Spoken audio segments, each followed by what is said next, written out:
I hope you feel that it's new enough. I'm very worried now, actually, because it's very mature, but that's okay.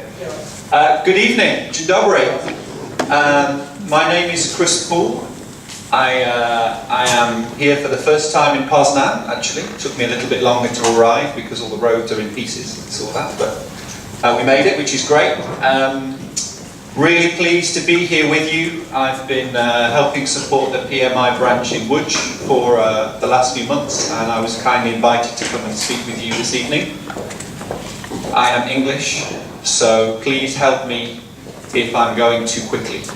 So, especially at the back, I can't see you. Please don't be afraid to wave your hand and say stop, or ask a question, or shut up. That's fine. Please. I'd much rather have questions than interruptions and so on. It makes for a better session for everybody, even though this is a big room, let's say.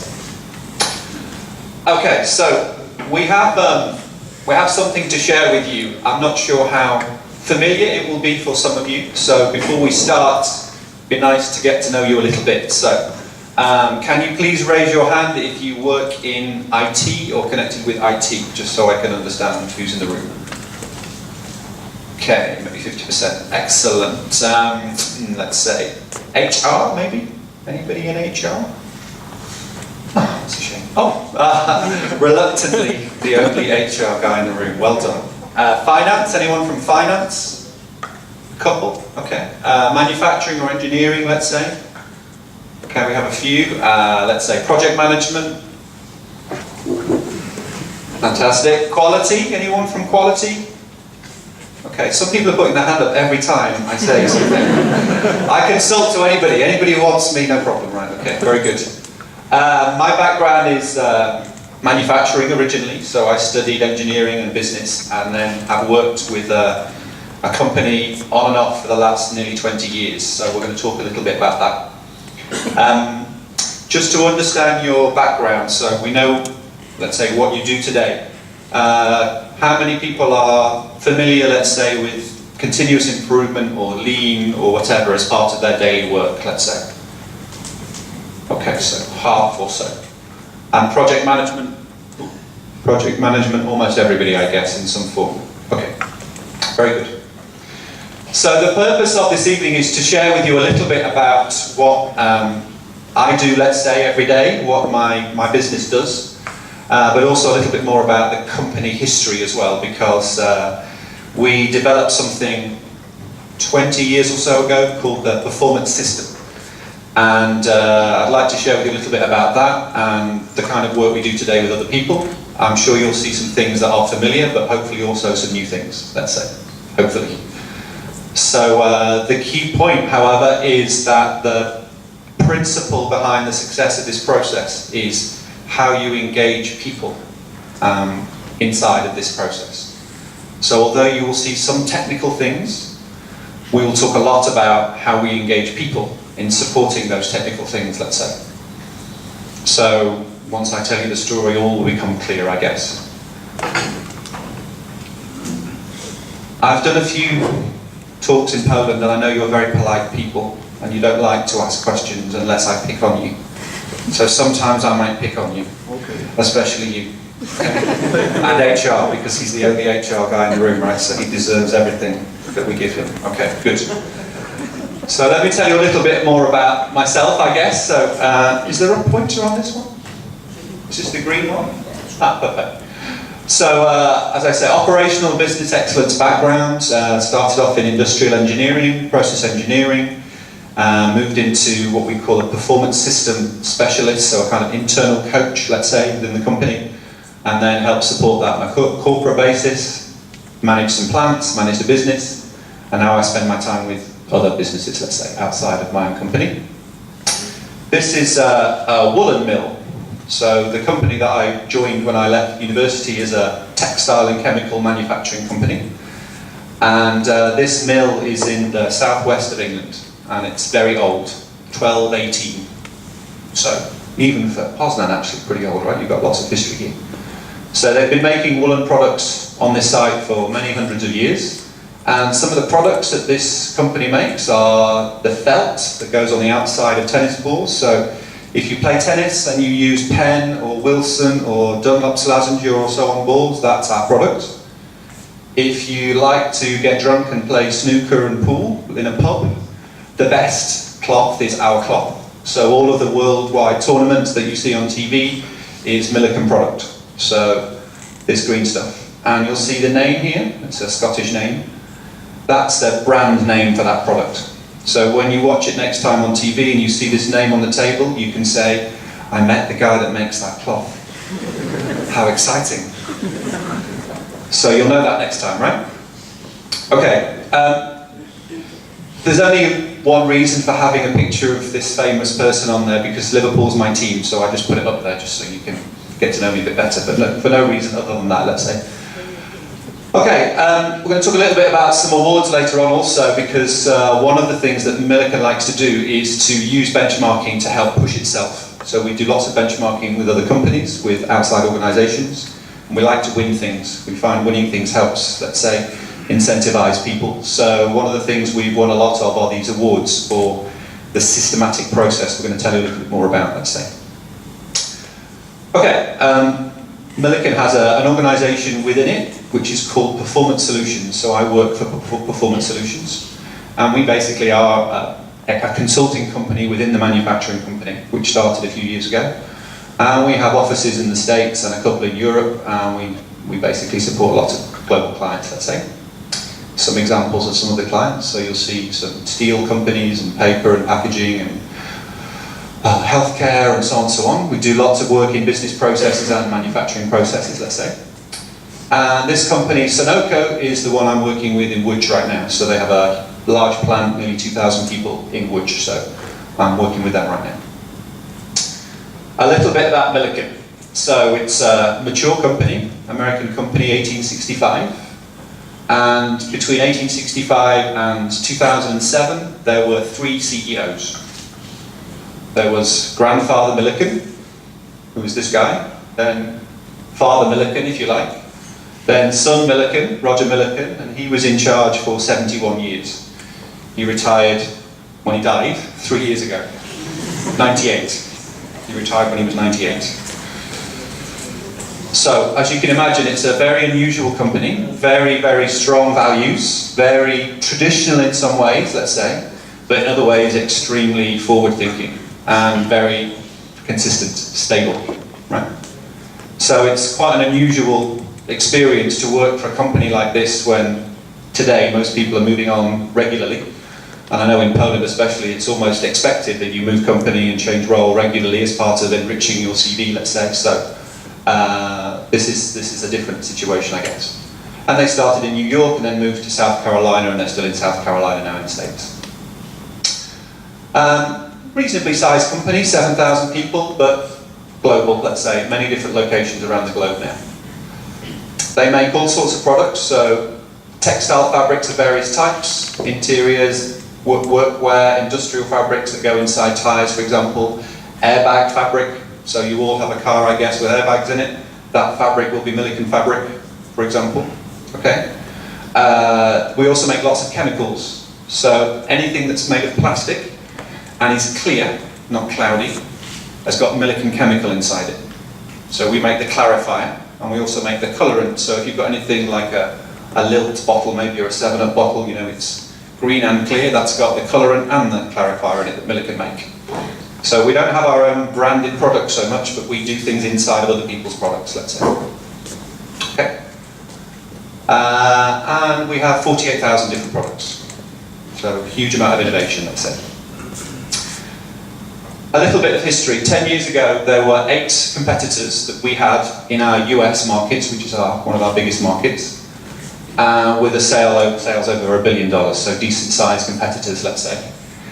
Now all of those competitors are out of business. So our industry has taken a huge, let's say, hit over the last few years. Textiles is very traditional in most people's minds. And even though the chemical business has lots of good patent protection and so on, it still comes under lots of pressure, especially from India and China, as you would expect. So we've had a significant drama, let's say, in our business over the last few years. The reason why we are still here, and actually why we are thriving, we believe, is because of these three things. So first of all, our products are very well positioned in their markets, let's say, and also very well protected.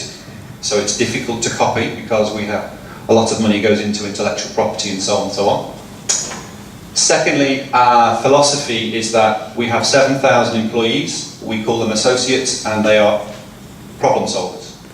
So we employ problem solvers. We have PhD, we have machine operators, they're all problem solvers.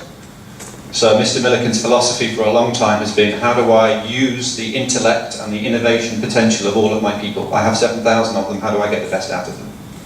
Okay. So this is a critical part of our business, let's say our ethos, if that makes sense. And a part of the, let's say, way to engage those people is through the safety process. So we have a traditional industry with lots of risks, but we take safety extremely seriously, and because of that, people trust us to look after them, because we ensure that they look after each other, let's say. That's a big part of this engagement process. And lastly, we've worked extremely hard over the last 40 years on operational excellence. So going back to the early days of Deming and quality circles in the 80s, through to TPM in the 90s, through to Lean into the late 90s, early 2000s, we spent a lot of time understanding how to use this to help our business improve, let's say. And we use a principle which we call loss identification and elimination to help us with that. Okay? So far, I'm sorry, it's a little bit up and down. So far, so good? Too fast? Okay, great. Some of you may have seen this picture before. It's, I guess, quite an old one now. But there's a perspective which is that typically, we have, let's say, two modes of work. I think I am radioactive. Okay, there's an anti-English filter in this microphone, is that what it is? Very clever. So there's a typical behaviour which is, they're the things I expect to do every day. So when I come in the morning, I know what I'm going to do, my daily operations. And there's the things that I don't expect. They're the unplanned events of my day, the fires I have to fight, the customer problems I have to deal with, the client issues I have to manage, let's say. So let's say there's a typical view of this which is 40% planned and 60% unplanned, let's say. So, hands again please. How many people identify with the top bar? They feel like at least half of their work life is dealing with unplanned events, let's say. Go on, there's a guy at the back who's being brave. Two, only two, you liars. I did this last night in Woods, they said only 60%, 90%. Is that better? No. Okay. So typically, especially in, let's say, industry, this is the kind of history. Our philosophy is to understand how were the best in the world behaving, because when we studied them, we found that actually they got the daily operations, the planned events down pretty well, pretty lean, let's say. They were firefighting, but in a very lean way, very effective way. So there were less problems, but also they were managing them well, let's say. And they were devoting a lot of time and protecting that time. We call it sacred time in Milliken, devoting it to improvement activities, working in teams to solve problems, let's say. Which is different to reacting to things and trying to manage, let's say. Okay? So the philosophy is, how do we take 7,000 people's working week and work towards giving them enough time to focus on these green activities, let's say. Okay? So in our competitors' businesses, where they have 20,000 people, most of them are doing these things. They haven't thought about how to free up the time yet to work on innovation, so that's why we want to challenge our people to do that, let's say. We have a picture we use to describe the system that we built, starting in the 80s and finalising it in the 90s, let's say, for the way that we run the business. So it's a customer-focused system. It has an operational part and a business part. And we use pillars. We call them pillars. Has anyone heard of pillars before? The same guy that's got the problems with firefighting has heard of pillars. Well done, fantastic. What's your name, by the way, please? Greg. No, it was easier the first time. Greg. No, I was given a list today in Łódź of all the different derivations of the same name in Poland. So I was talking to Monica, and Monica apparently has 7 different ways of saying Monica. She can be Monia, she can be Nika, she can... So I just gave up, so great, let's stick with that, thank you. Okay, the system looks like this because it is built from the floor. So in our business, this is health and safety, let's say. Safety mainly in the manufacturing environment, more health of our people in the business environment because the risks are less, let's say, from a point of view of machinery, let's say. But we have different, what we call pillars, and these are groups of cross-functional teams whose job it is to build systems that when they connect form the way that we do business. Okay? So there are several pillars in the operational area and several pillars in the business area, and the combination of the two manages the business. And they devote their 60% of their time towards improving the things that these pillars find and then provide a methodology for, let's say. Okay? So it starts with safety. We have an operational part, let's say, and then a business part, and the two combined are customer focus, let's say. So here's a little bit more detail in the operational part. You've got various, let's say, traditional descriptions of manufacturing type activities. This one is operators caring for their equipment, caring for their work area, developing their personal skills, working on particular losses, let's say with a DMAIC approach, for those of you that have heard of that. How does the planning process work, and how is that owned by people on the shop floor? How do engineers look after their part in the caring of equipment? How do we look after our materials? How do we bring in new equipment so it starts perfectly? And how do we develop new products so they start perfectly? So they have different roles, let's say, all of these. But their direction is determined by the second part of the process, which we call strategic clarity, which is the right direction. How do we know we're making sure that everybody's facing the right way and is working in the right direction together, let's say? So we don't have silos thinking that they've all got the right perspective. We have a sort of aligned organisation, if that makes sense.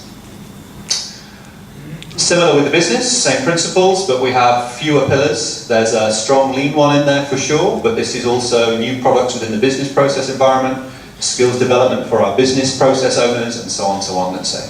So the two together, let's say, form our system.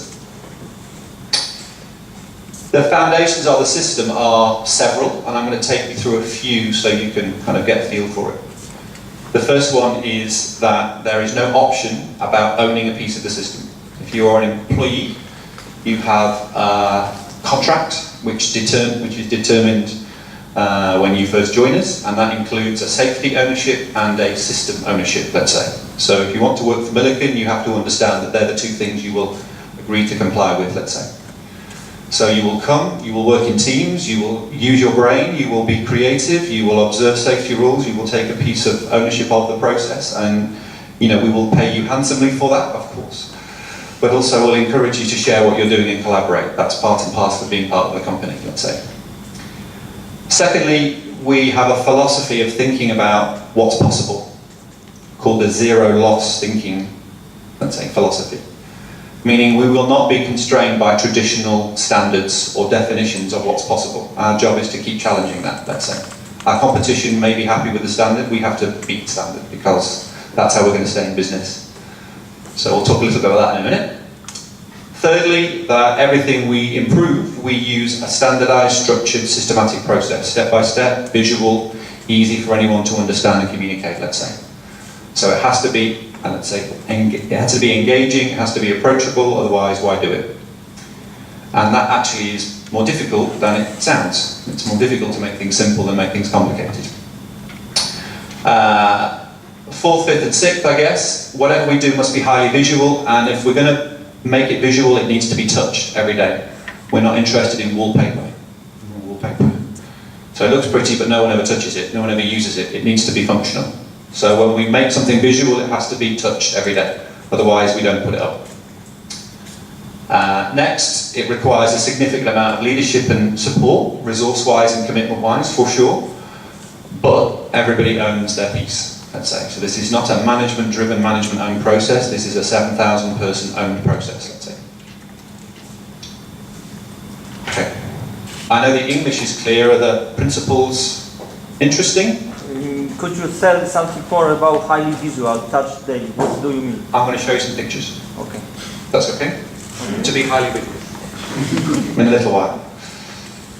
Okay, so first of all, let's start with this organizational, let's say, point. So we build from the bottom up. So we have 7,000 people.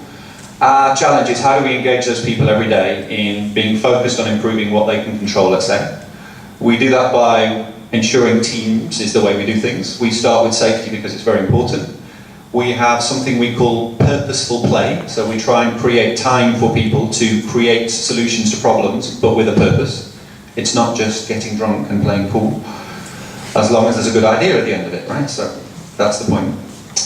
And we keep it visual. We then have, let's say, 2 parts which are about making the plants that we have as reliable and capable as possible, so that everything we want to make, we know, it's going to happen the way we want it, right first time, let's say. And then we want to use that to accelerate our progress through the business and make sure it's directed towards what the customer needs, let's say. Typically, our competition work from the top down. So they have a business strategy, they deploy that through the business, they cascade that down to the plants, and then they try and make it happen that way. We have an alternate philosophy, let's say. The basis for why we want 7,000 people problem solving is really based on this. So some of you may have seen this before. Our HR manager must have seen this before. Please tell me your name, sir. Mine? Yes, your name. Bogdan. Fantastic, Bogdan. So this is Maslow's hierarchy of needs, slightly renamed, let's say. But basically this is, what do people want? What do human beings need? Doesn't matter where we live, what culture we're in. What do we need? And starting at the bottom, well, we all need these things. So there's a kind of survival aspect to that. And we also want the basic security. So we need to be warm and clothed and children well nurtured, let's say.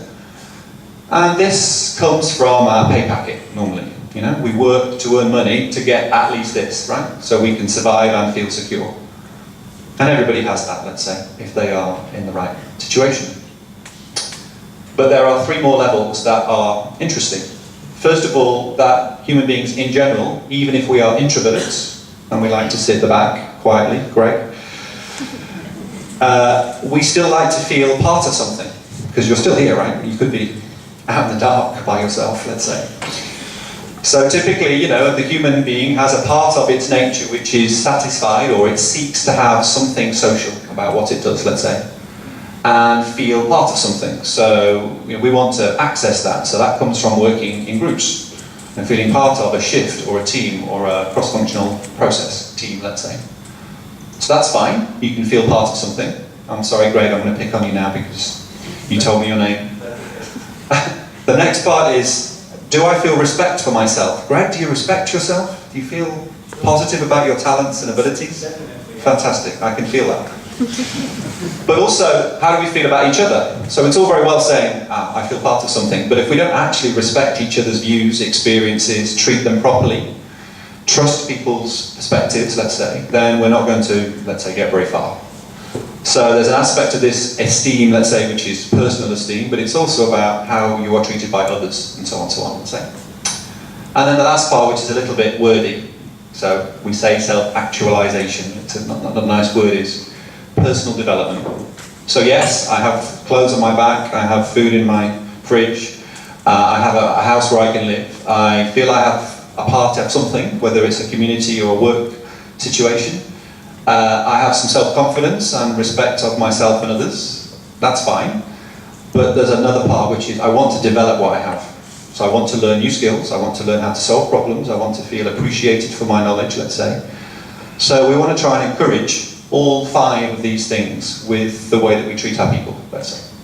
And that's not just a Milliken thing, that's a philosophical thing, let's say.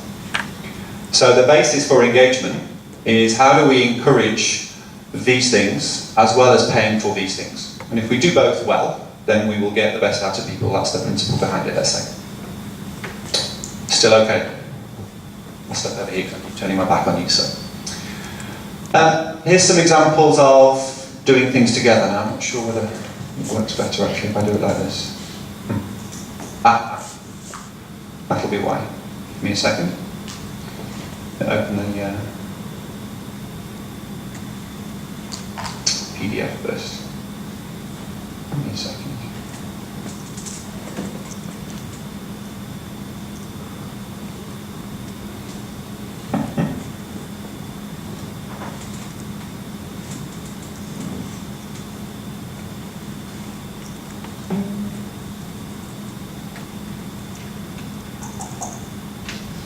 Nearly there. My goodness. Steve.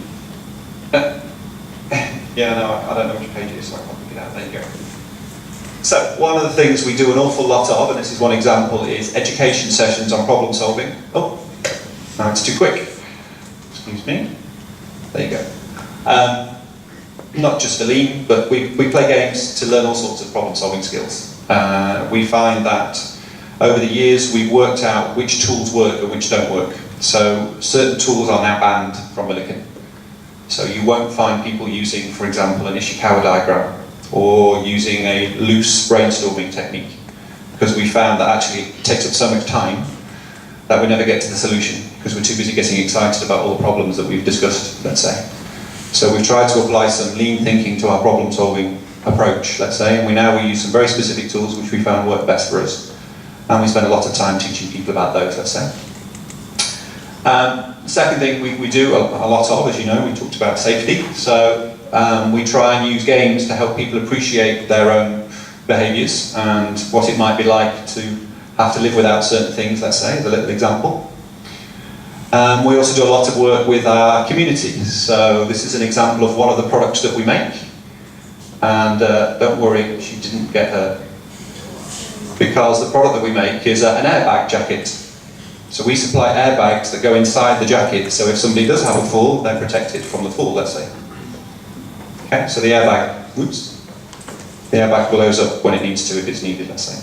And we give those to some of our associates' children who do horse riding and so on, because it's one of the things we want to do to show we care, let's say. Our safety process is the opposite to the traditional approach. So typically, the corporation will define some strategy and they will cascade it down to the management teams locally. But what you find is that different sites have different levels of emphasis variation, implementation has variation, and actually it never really connects with the people on the floor who are actually living with the risks. So our process, as you might expect, is supported by leadership, but actually we have an organisational structure which is not led by managers. It's deliberately designed to be anti-manager. It's led by the people who live with the risks. So managers support and provide resources and time and money where needed, but ultimately the groups are led by non-managers, let's say, deliberately. And because that allows us to develop their personal skills, gives them knowledge of new ways of working, new laws and so on, but also invites them to get involved in continuous improvement activities. So, as we said before, it starts with safety because that's the way we encourage engagement, but also have a predictive process rather than a reactive process, let's say. Milliken safety performance is good. We're not where we want to be yet, but you can see where we are versus the average. So we're regularly named as being one of the most safe companies in the world, and this is a big part of the values of the company, let's say.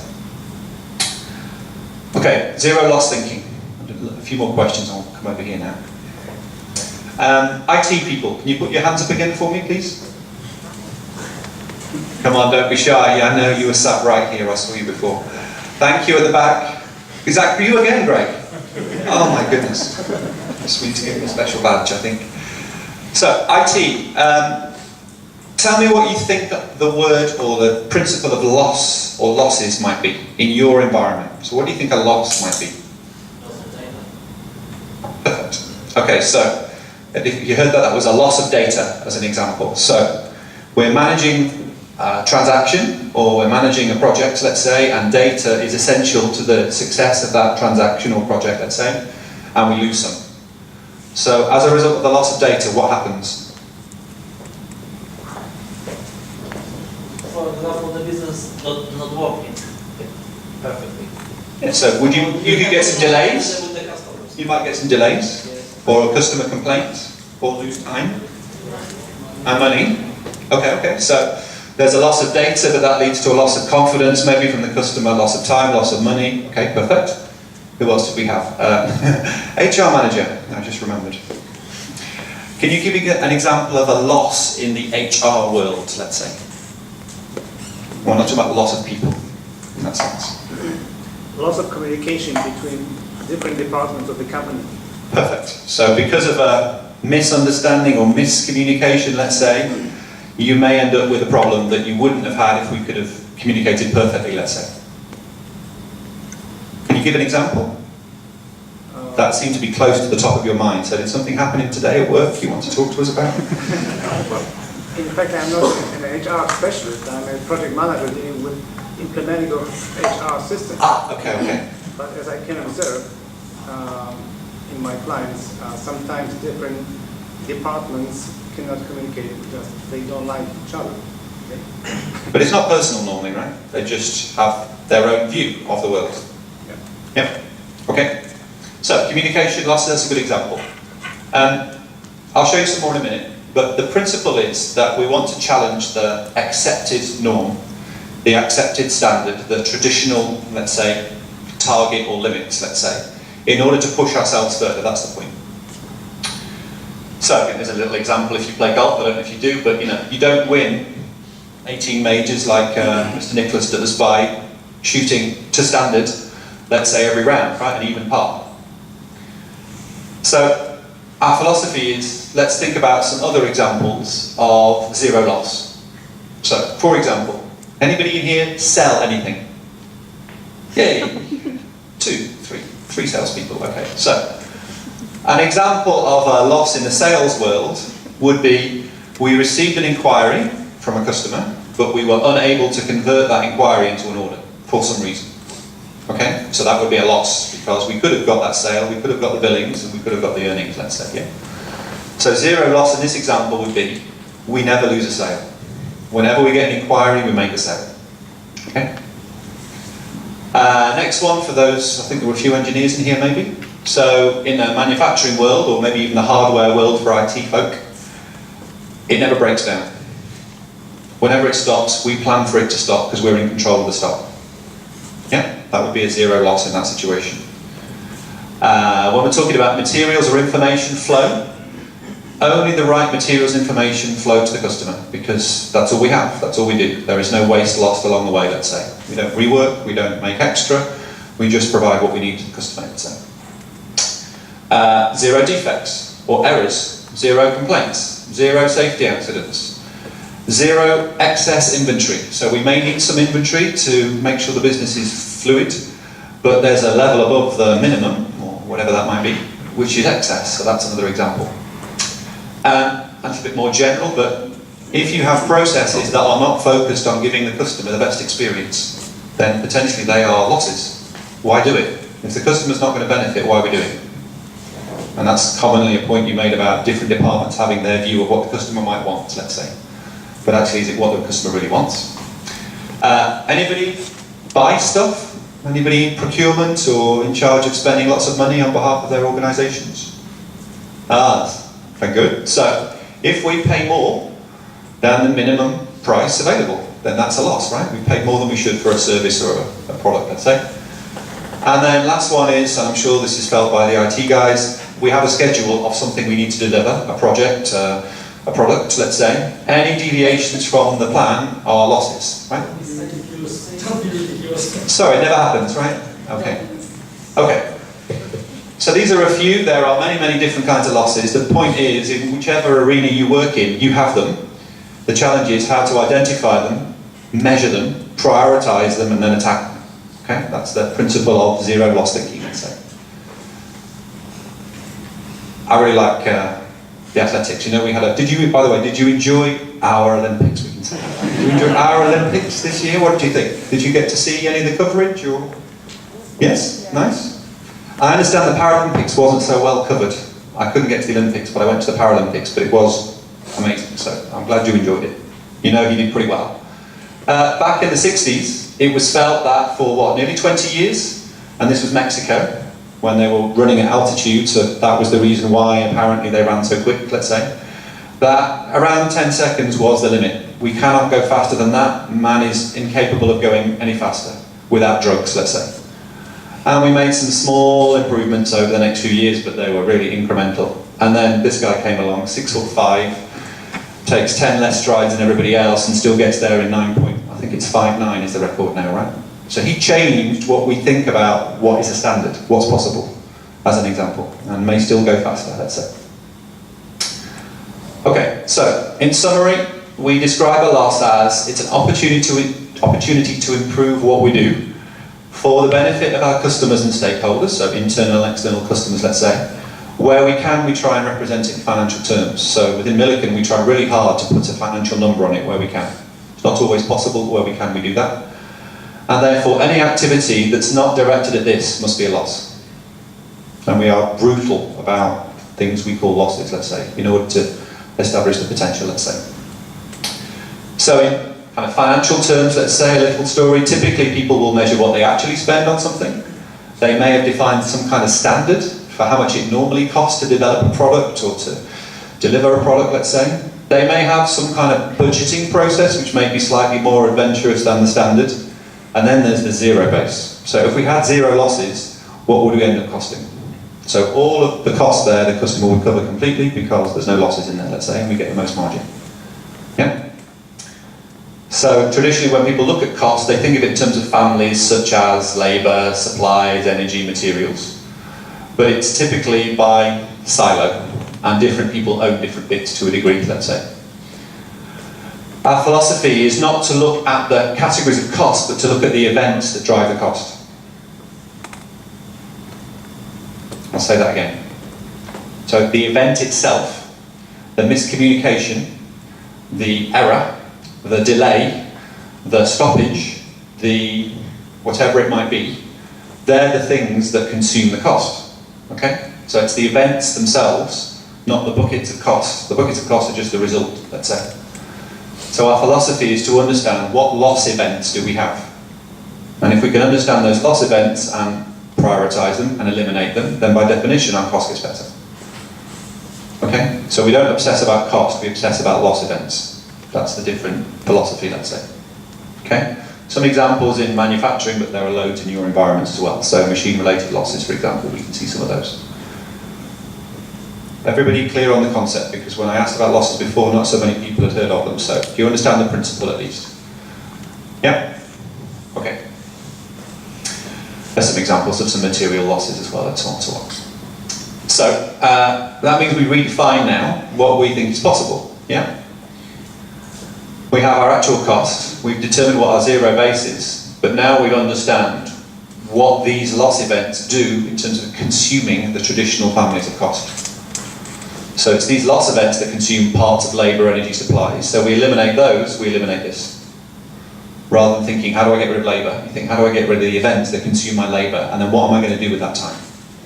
And do you remember the slide with all the green? Milliken makes a commitment that when it reduces labour time, it reinvests it in the green. We don't lose headcount. We've only got 7,000 people. We want to keep those 7,000 people. There's no point sacking the brain, we need the brain. So our job is to get rid of the things that consume the brain with other things, let's say. So that's why these labour pieces are reinvested in sacred time, improvement time, let's say. Okay. When we did this analysis in our company, we found $415 million losses. And we thought we were good on cost. We thought our standards were good, our variances were tight, we thought we were pretty good. And then this changed the way we thought about what was possible. This is the Usain Bolt moment, if you like, okay? So this is a huge amount of money. It's also a significant proportion of our total cost of goods sold, let's say. So this really changed the way we thought about what was possible in our business. Okay, so having found the losses, what do we do? So we need to have a structured and systematic way to work, right? So the next two phases are the pillars that you saw before, own methodologies, to understand, eliminate, and then sustain the gains of all of this good work that we've done. There's little point improving something if it then drifts back to the way it was before, let's say. So each of these different pillars are targeted with finding certain losses. We allocate each loss to a pillar. And then they have to understand how to eliminate them, and then define the systems that look after the standards, let's say, that result. So we've got some pillars dealing with equipment reliability and capability, and then other losses, wastes, quality, so on and so on, let's say. And then we'll come to the lean part in a little while. Okay. There are two principles taking place during the, let's say, life of this system. We have our daily management process, which I'm sure you recognise, which is how do we review and respond to anomalies that we find every day, let's say. But secondly, there is our, let's say, our planned event management. So how do we schedule the right projects? How do we make sure they're prepared correctly, focused on the right things, supported in the right way, audited in the right way, inclusive of the right people, let's say, so we have that process too. And when we kind of put the two together in a pillar form, you say, we have a kind of steps that are followed. So every pillar has steps that it follows with these same principles, and the pillars help support all these different projects. So everything is organised by step. It's organised, let's say, by geographical area. It's organised by loss, so it's all connected in the same way. See some visuals now. Get back to your question. The traditional organisational map, let's say, might look something like this. So we have business-wide, business company. We have different departments or value streams. We might have different cells or functions, let's say, and then we might have different people inside of those, let's say. So we want to make sure that the numbers that are being the numbers that are being worked on all connect, so that we can make sure that this number and ultimately the customer numbers are supported in the right way, let's say. So we organise things in that way too.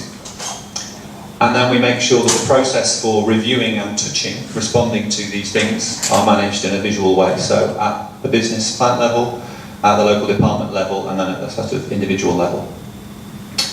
So this is an example of the entrance to a plant or a business, and this is where the daily meetings take place. So they review the performance of the business every day. There are sections along the board here for each functional department, so all areas represented, manufacturing, finance, purchasing, are all there every morning, and they're reporting on their part in the process, let's say. And you'll see some coloured dots across the top. If it's green, we don't need to talk about it. But it's updated so that anybody who needs to see it can see what's going on, let's say. That's an example of one section. You'll see some different things inside of this little section. So there's a check that the managers, who are meant to be committing to do some audits as part of their commitment to safety, are on schedule. So we publicise how well managers are doing their jobs. We make that, let's say, name and shame. Secondly, we have a way of recording records. So we have lots of days since records. So when was the last time we had a complaint? When was the last time we had a breakdown? When was the last time we had a safety incident, let's say? Another one we use is when was the last time we missed a delivery? That's now 642 days, I think, in this particular site. And that's with minimum inventory. That's not with big fat inventory that we use to get ourselves out of problems, let's say. We also measure involvement, so we're making sure that all the people we want to carry out checks, audits, improvement team activities every month, we track that to make sure that we are continuously making sure everybody's taking their part, let's say. So you're contracted to do so, so we're going to measure it. And we also give a quick status, very simple, by hand, and if it's not updated every day, it's not on the board. The point about the touching, let's say. Another example of how we track, let's say, the compliance to certain standards is we have what's called a layered audit process. So different levels of the organisation will check certain things on a certain frequency against a plan. The most frequent checks are done by people who work on shift. They check things several times a shift, and so on, all the way up to the business leader who checks certain things once a month. Okay? But it's done. Oops. Excuse me. It's done in a way which is very easy to see when there's a red, and then we know what to do. By the way, the definition of a red is we need help, not you are sacked. Right? Green is no help needed, red is help needed. So either I'm going to be late, or I need some support to get it done, or I don't know how to solve the problem, but the red means I need help, let's say. Okay, then you can go down to the, let's say, the department level. So each department, for example, has their own version. These are all the people who work in that department. All of these are their personal training manuals. So everybody is responsible for their own training manual. So this is my knowledge, and I know I need to be getting to this level by the end of the year, so it's my job to chase the trainer to make sure it gets done. And we pay the trainers more money while they're training, and we pay the person less money while they're learning. So there's an incentive to get trained. And you're in charge of your own training record, your own training program, let's say. So remember we talked about self-actualization or personal development. It's your personal responsibility to make sure you have what you need, let's say, and to chase the people that you need to get that done. We also have some key metrics and so on for the different departments. Going down to a local individual level now, let's say, yeah? So this is a 5S standard for a particular area, and we don't have check sheets and lots of audits and numbers. The photograph tells you whose job it is. If it's a mess, go and see her, because she's the one who left it in a mess. Okay? That's the simplest way to do it, let's say. planning. So this is planning of work through a production area or through a process area. Everything's done through Kanban cards, and it is owned by the operators. So we don't have a planning department, we don't have a planning manager. The plan is managed by the operators. They know what's coming, they know what they need, so they plan it. And you can see a visual process of that, let's say. For some standard tasks, so things like changeovers on equipment and so on, we'll define standard work. So you'll see here a certain kind of changeover type, visual standard as to how to be done. If there's an anomaly, how do we record it? So what went well, what didn't go well, let's say. So that can be done. And these are all examples of things that are touched every time they are needed, let's say. That helps with your question. Some examples of the losses that we measure and define, and some examples of the reductions that we've seen by thinking like this, let's say. And you'll see the vast majority of them are zero-based. So zero breakdowns. Right? We have plants now that have no breakdowns and haven't had breakdowns for years. We have machines that don't produce off quality defects anymore because we've learned how to eliminate them, let's say. In more recent years, we've also understood how to use our reliable plants in a lean way, let's say. So in addition, we've been working on how we can improve our lead times, our cycle times, our inventory turns, our working capital. So you can see some decent improvements there too. But that's really the product of the previous steps. Without the engagement of people, we couldn't do this. Without a reliable plan, you couldn't do this. So our philosophy is engage people first, get them to care about standards in each other, then give them the chance to improve things, and then use that plan to be more business in a lean way, let's say. That's the philosophy behind it. Okay, some lessons learned. As we just said, I guess. Our philosophy is there is little point trying to use things like a lean approach with an unstable environment, because you end up having to hold inventory to manage with a lack of stability. So make it stable first, reliable first, then you can accelerate, let's say. So that's the key point. Secondly, there's a change in a saying that we use as leaders within our business. So people always talk about setting expectations of people. But actually, it's what you allow people to do which determines what they do. It's not what you say you expect, it's what you allow them to do, what you accept from them. If you accept a good behaviour, then that's what they'll do. If you allow bad behaviours to go unnoticed, let's say, then by definition that's what they'll do more often. So this is a philosophy about the way that we try and lead and help our people, let's say. We have learned that lean is very useful, but it's really one part of our system. We needed the other parts too. It's not by itself going to be as successful as we have found it. And the way we kind of work with our clients now is in this way, let's say. So we start with some education and kind of assessment of what they do. We always model everything. So we always do it small first so we can learn about how it should work and make mistakes and make sure that we're not disturbing other things, let's say, to start off with, then replicate and sustain. And client I'm with in Łódź today passed their replication award date, so they've been given an awards today, so they're all getting drunk. I could be getting drunk in Łódź tonight, you know. I'm here with you, so that's nice. So they've just reached the end of this replication phase, and so far they've saved $1.5 million of a 3 million loss that they identified, so they're 50% reduced on their losses so far. So fantastic performance on that. A couple of little examples. This is the daily management meeting that they have in Łódź. So they've got a standard board that they've developed. You can see the reds and the greens very clearly and some ownership for different things, let's say. And they meet every day. It started off, it took 1 hour and 10 minutes, now it takes 10 minutes. They've learned how to make it run well, let's say. We also have lots of projects that are run by operators. So all these people in shirts are operators. They're running projects, improving the performance of their own equipment, and so on, let's say. And that's the award they're going to be getting. That's it, with 5 minutes you wanted, right? So we should be okay. We do have some questions. Excellent. Yes, sir. Do you have any experience with leading lean management projects in China? That's the first question. In China? Yeah. Not yet. It's a big, but maybe you know some about it. You have experience with your friends how to deal with the China mentality and the lean concept. The second question. And the third question, maybe you know about the one person who should be here today. The name of this person is Mrs. Lydia Biela. She's here or not? Hi, Lydia. Who are you, Lydia? She's just there. Yeah, you help me a lot.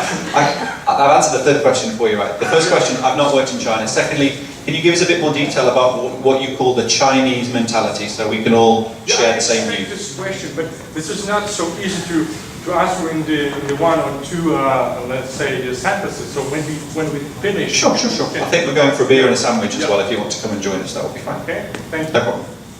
That wasn't really a question, actually. Can we have some more difficult questions other than who's Lydia? Let's say. Lydia, do you have a question? Oh, that's a shame. Okay, what is the average age of a Milliken employee? 10 years ago, it was 48. Now it's 32.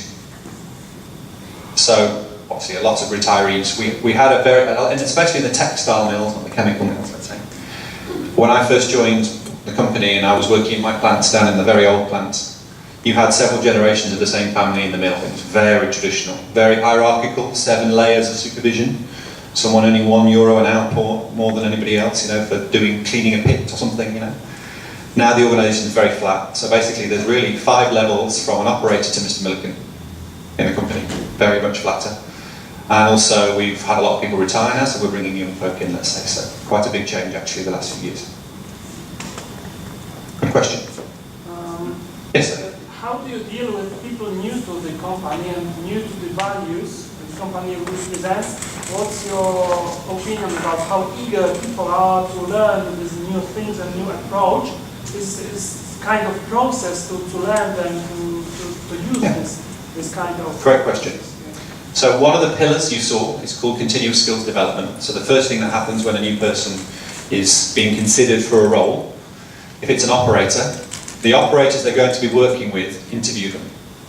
So they vet, they screen candidates. Are they the people that we think will work well within our team environment? Do they respond well to the challenges we give them? And actually the biggest critics are the operators themselves actually. Managers go, oh yeah, seems like a nice guy, and you come, operators are like, you're joking, I'm not going to be with him at 3 o'clock in the morning on a Friday with that attitude, you know. So the operators hire their own teammates, let's call it, let's say, partly. But secondly, the continuous skills development pillar have developed an induction process which is extremely rigorous. So you are not allowed to go and do certain things for safety reasons for a good while, for operational reasons, and then there's a development plan that everybody has to make sure they get up to the right level at the right speed, let's say. And there's rates of pay that go with that, so training rates for different levels of skill, if that makes sense. But the onboarding process has a 50% operations, let's say, teaching you how to do the job focus, and a 50% innovation focus. So what experience have you had at problem solving in the past? Let's put you into some situations and see how well you develop. Are you an ideas person, or you are an organizer, are you a driver, do you do stuff behind the scenes, let's say? So we need a good mix of people. We're not trying to hire a robot, but it needs to balance with the group that they're going into as well, let's say. When it comes to graduates, or engineers or whatever, there's an 8-week orientation program where they spend time in all the different significant divisions in the company learning about them, and then they go on placements for the first 2 years just to try and understand how the company works, let's say. And each of those placements are improvement events, let's say. They don't have many daily operation stuff to start off with. Then when we're happy that they've got the nice rounded understanding of the company, we put them on night shift for 3 years. I'm joking. We sometimes do. But they need to have a life experience too. It's not just the fun stuff, let's say. Yes. I have a question, maybe related to some philosophy, but if you are speaking about the innovation, yes. There is some assumption that innovation is sometimes impossible without the experiment. If the experiment is not successful, there is a loss. So how you combine this? So yeah, sure. But that's a perfect point.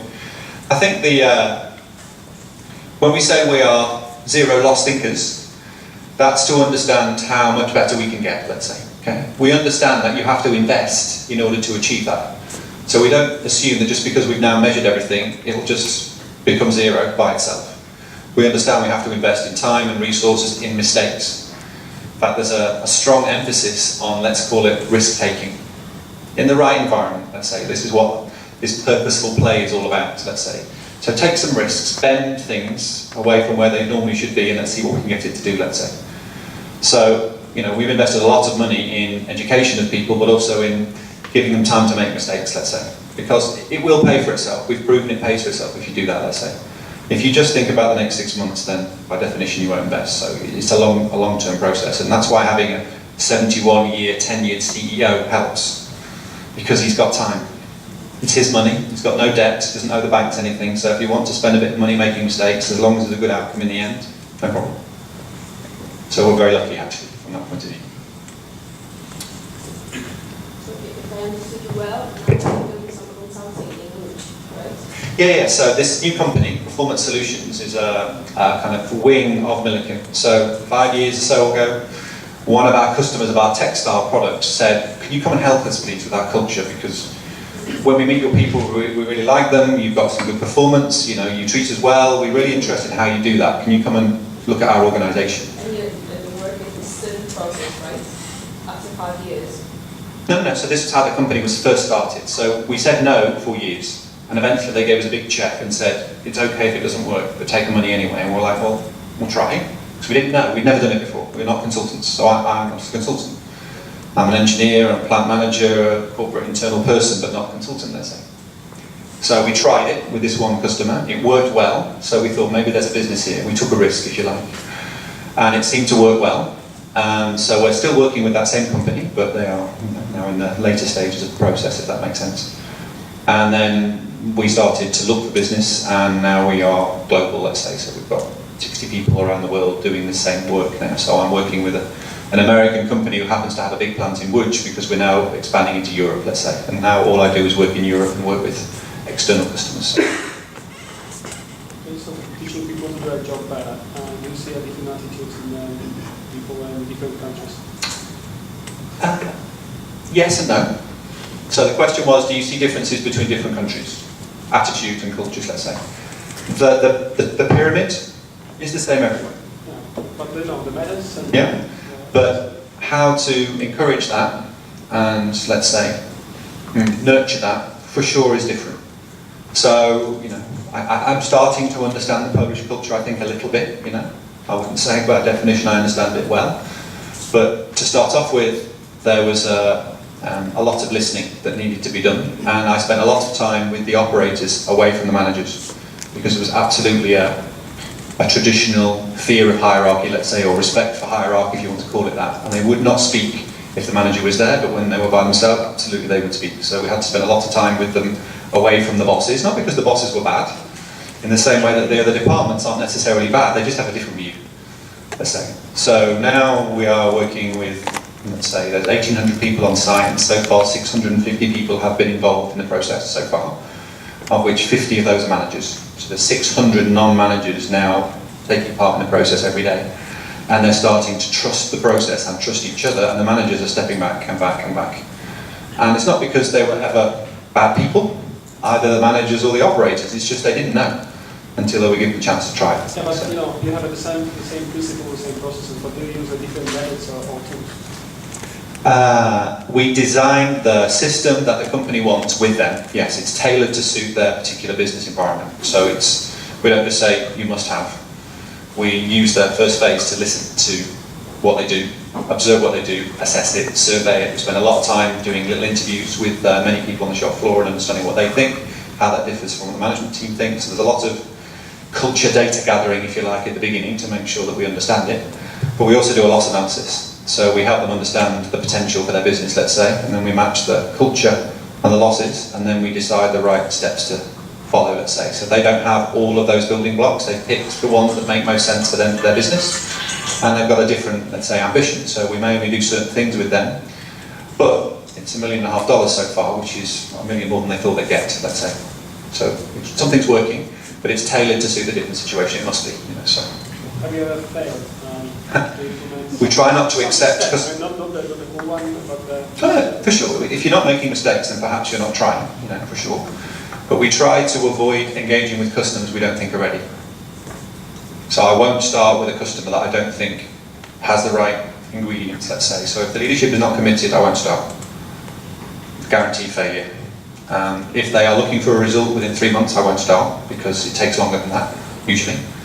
So there's some ingredients that we try and assess as part of this initial kind of cultural assessment, let's say, and if we don't think the mix is right, we say you need to come back in a year because you're not ready yet, or you need to change your CEO because he's not ready yet. So we try to avoid failures of that kind by not starting in the first place, let's say, because it's no good to have a bad reputation. You know, we need to be associated with successes, right? So you say it's more than 3 months, so how much time does it take? yeah, typically the engagement, depending on the size of the plant and the complexity of the plant or the business, let's say, is between 2 and 4 years, depending on those complexities, let's say. Milliken was 1994, and it's the same today. So in one sense, they haven't changed, but they got most of the building work was done in 5 years, let's say, in that company, and now we've compressed that to suit different situations. So in Wood, we've been going 18, 19 months now. There's about another year or so to go, we think, based on what we see. But it's a big plant, so, and it's got some complexities as well. So Wood is really interesting. They don't own their equipment, they don't own the building, they don't own the raw materials. All they own is the people. Someone else's building, someone else's machine, someone else's materials. So it's really quite an unusual business situation, you know. So that's why it takes a little bit longer, let's say. Just to answer your question on the culture, no, what was it? The different cultures. Maybe it was you actually. We're working in Poland, Spain, France, Romania, Latvia, Nordic countries, the UK. All of them have their own personalities. I have to say, I'm sorry to say this, I don't mean to be racist because it's the truth. The Germans are the most difficult. They really are. My goodness. Fantastic procedures, but very inflexible, so that's taken us longer. We've been with the Germans 4 years now, and it's taken us 4 years to make the progress we made in Poland in 18 months. Even though their processes on paper are beautiful.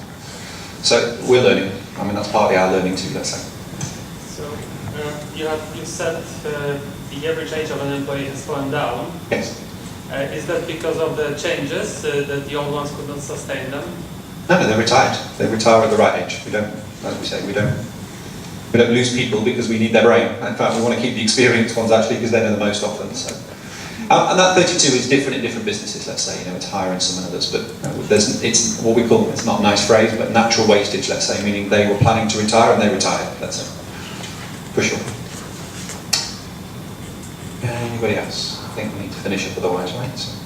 Who in your organization were the change agents when you transfer from typical structure to this new flat structure?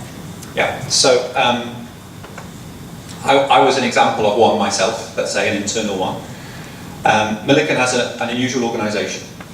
So back in 1975, 76, they changed their organisational structure and developed a new department that was inside of every business called Product and Process Improvement.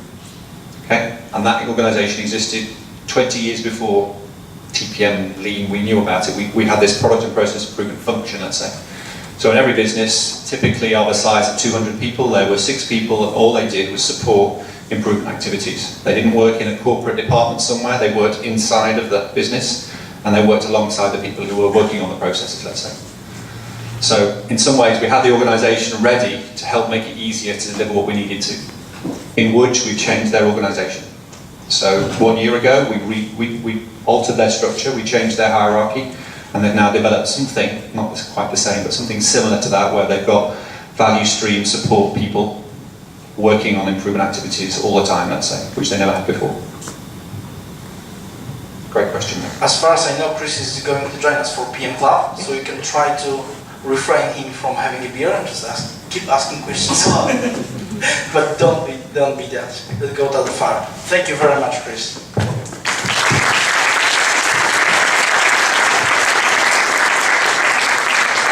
There's a little bit more information about the company. I'll put it if you want to pick it up, no problem. If you want to, I think, a copy of the presentation, then I'm going to leave that as well. And there's some contact details as well if you want more information, please. I would love to hear from you. I genuinely like being in Poland. I'm not saying that because I'm in Poland, but I come here every month now and I'm enjoying coming more and more because I find the environment very, let's say, approachable. So I think the Wood experience is giving me a taste for it, let's say. So appreciate it. Thank you very much.